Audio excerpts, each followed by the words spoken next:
پیغمبر اسلام بھی عام فطرت، انسانوں کی جو فطرت ہے اس کے مطابق ممبر پہ آتے ہیں اور 1 2 3 سیڑھیاں چڑھ کے جو ممبر کا عرشہ، جو بیٹھنے کی جگہ جسے عربی میں عرشہ کہا جاتا، وہاں تشریف لے جاتے ہیں۔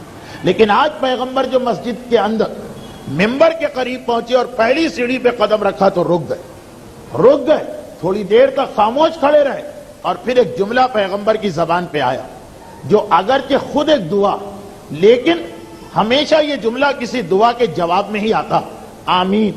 آمین دعا خدا قبول کرے، لیکن کوئی دعا کرے گا تو ہم آمین کہیں گے۔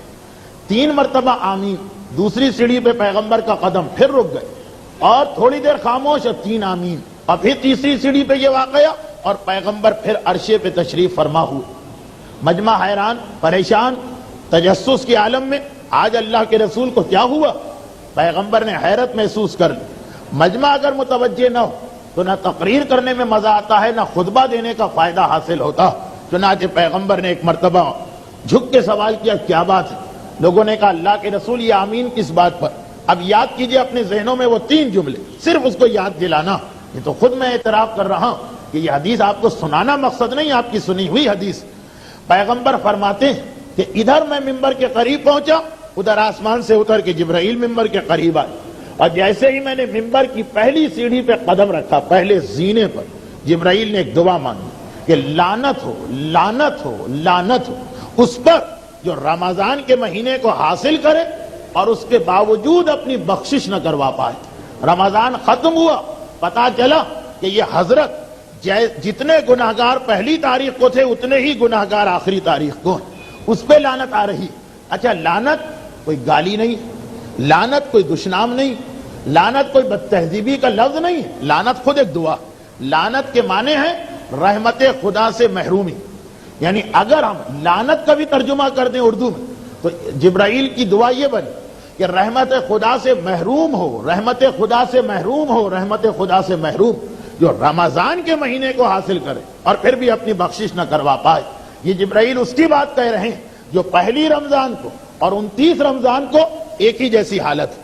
اور اگر کوئی صاحب ایسے ہیں کہ پہلی رمضان کو پھر بھی غنیمت تھے، 29 رمضان جو آئی تو پتا چلا اور زیادہ گناہوں میں ڈوب چکے ہیں، تو جبرائیل کی لعنت سے بھی زیادہ سخت کوئی جملہ اس کے لیے ہونا چاہیے، لیکن وہ بات کا مسئلہ۔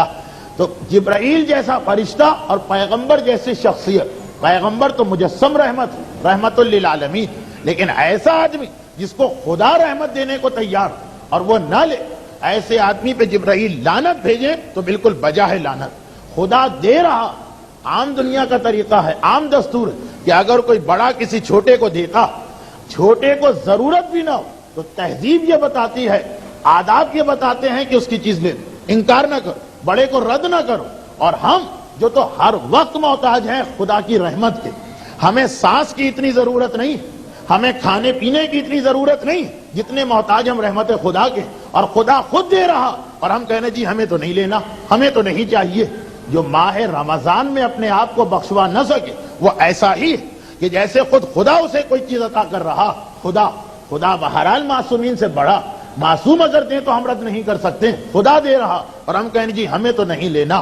اب یہ کون انسان ہے؟ اسی کی تشریح تو آج کرنا، اسی کا تعارف تو آج کرانا۔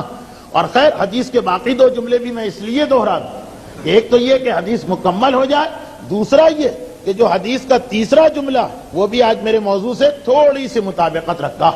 دوسری سیڑھی پہ پیغمبر پہنچے تو جبرائیل نے دوسری دعا کی کہ لعنت ہو، لعنت ہو، لعنت ہو جو اپنے والدین کو ضعیفی میں پائے اور ان کی خدمت کر کے اپنے لیے جنت نہ لے سکے، اس سے زیادہ بدقسمت پھر کوئی نہیں۔ اور تیسری سیڑھی کا جملہ تو آپ یاد ہی کر لیجیے کہ جیسے ہی پیغمبر تیسرے زینے پہ پہنچتے جبرائیل کہتے ہیں کہ لعنت ہو، لعنت ہو، لعنت ہو اے اللہ کے رسول جو آپ کا نام سنے اور اس کے باوجود درود بھیجنے کو تیار نہ ہو۔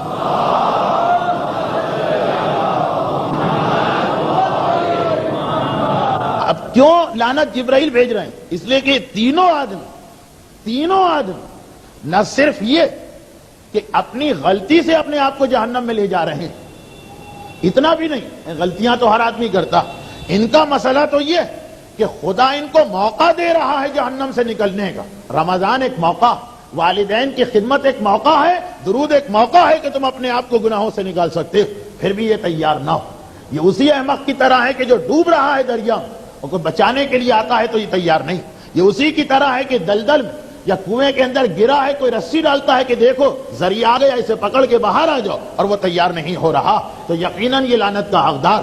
اور پھر یہ جو ابھی آپ نے درود کے بارے میں سنا, اس مناسبت سے ایک جملہ میں اور